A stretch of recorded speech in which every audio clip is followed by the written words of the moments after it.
excuse me, so moving over to video number 2 now. Yeah, so I just wanted to just carry on a little bit over the dyscalculia thing that I was talking about earlier. So yes, I guess this is obviously a topic. I don't often talk about it on this channel because obviously I mainly talk about autism on here. But this is a topic close to my own heart because I've never been officially diagnosed with dyscalculia because when I was at school no such diagnoses existed. I'm not actually entirely sure when the actual term was coined because I have a feeling it was after I left school, sometime in the 2000s, I don't know. There wasn't a diagnosis for it when I was at school, put it that way. I could get officially assessed as an adult, I would like to actually, but it's a lot of money. And unfortunately, I can't get it on the NHS, which stinks. I'd love to be able to have it on the NHS. I think it's quite unfair that you can't get diagnosed for it on the NHS. Like, why? I don't get that. You should be able to, but you can't. And it is a lot of money. I mean, you know, and then I feel, is it really that necessary? I mean, but all I'm saying is that short of the name dyscalculia, when I was at primary school, the first thing the teacher said to my parents was I lacked number sense. And I don't have a maths GCSE. I got basically a G, so I must have got some right. Just a few marks up from unclassified. Yeah, that was the first thing a teacher said to my mum when I started school. Other than that, I wasn't interacting with the kids, was the other thing. You know, wasn't interacting with my peer group, that's the other thing I said. But, yeah, I didn't have any number sense. My mum was told to get books from the Early Learning Centre. I didn't understand basic shapes.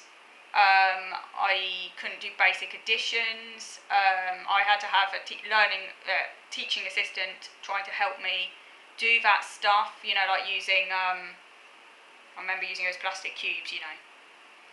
I was always on the bottom table for maths with a slow learner group. Well, I was on the slow learner group for everything, actually, because they used to, like, colour code it. Yeah, the stupid tables make you feel really stupid, you know. Slow learner, bit thick, that's how, I'm not saying we were thick, I'm just saying that's how you felt, because you were on the slow learner table, you grew up with this sense of not being very intelligent, which obviously I know is not true. I've had an IQ test, I know that actually verbally I'm very smart, but anyway, I grew up feeling that I was not intelligent,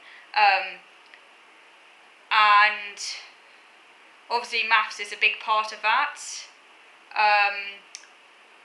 Very, very bad at visual spatial stuff. And then obviously, as I said, I had an educational psychology assessment when I was 9, which said reasons behind my number difficulties that they could be explained by very severe, they actually put severe on the report, so severe visual spatial difficulties, and that would explain the number skill weaknesses.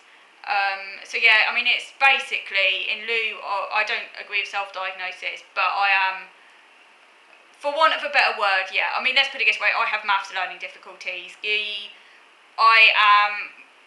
I'd love to be able to have an official test for dyscalculia, the official test. I've taken screening tests online which said that it's extremely likely. So, yeah, the only reason I don't like saying it because I'm one of these people that needs to have an official diagnosis before I actually say something. But so the way I explain it to people is that I have maths learning difficulties, and that is the truth. That's what I was effectively assessed as having at school. Remember, the official name dyscalculia didn't exist when I was at school, but I am extremely confident that if I were assessed for it, I'd get a positive result, and I think I do have it pretty badly. But like I say, I'd have to pay lots of money. But anyway, so that's what I was saying, that this is a cause close to my heart, this issue. And obviously you do learn compensatory tactics as you get older. I've got a very, very good rote memory. So, and obviously I do a lot of cooking because that's my special interest. So I can memorise certain additions or subtractions. So I know that half of 300 is 150, not because I understand the process, because I don't, but because I've used Google Calculator so often. I was like, what's half of 300 again? Oh yeah, 150. Eventually, you remember it. So I you know what I mean. So yeah, certain things like that. I've got synesthesia, which I think helps me memorise certain things like that. Funny enough, I do actually have a very good long-term memory for dates and stuff. But that's a different process. That doesn't involve the issues I struggle with. That's to do with long-term memory, which for me is really good. I'm absolutely hopeless at manipulating numbers in my head, doing any mental arithmetic. I used to get into all sorts of difficulty when I used to volunteer at AGK and the till. I was fine when the till was working okay, bearing in mind it was there's more modern tills, which are great because it's just a process that you learn by rote and you don't have to do any arithmetic or anything. But obviously those times when you had to work out change, I couldn't do it. Sometimes it threw me when a customer would give loads of money all of a sudden, and I'm like, what do I do? Again, that would kind of throw me, and I'd have to get the manager over because I was like all in a scramble, didn't know how to do it, because I can't handle that sort of thing. And yeah, I'm fine with numbers up to about 100, but again, in terms of like understanding,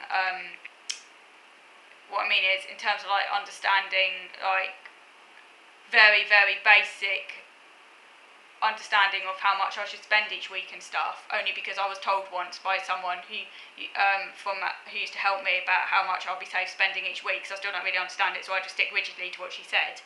But I could very easily confuse 100 and 1,000 if I'm not careful and things like that, so I do have to be careful. So yeah, can get you into trouble. So yeah, what I'm saying is that difficulties with maths growing up made me feel very, very stupid, unintelligent, which obviously I'm not. I've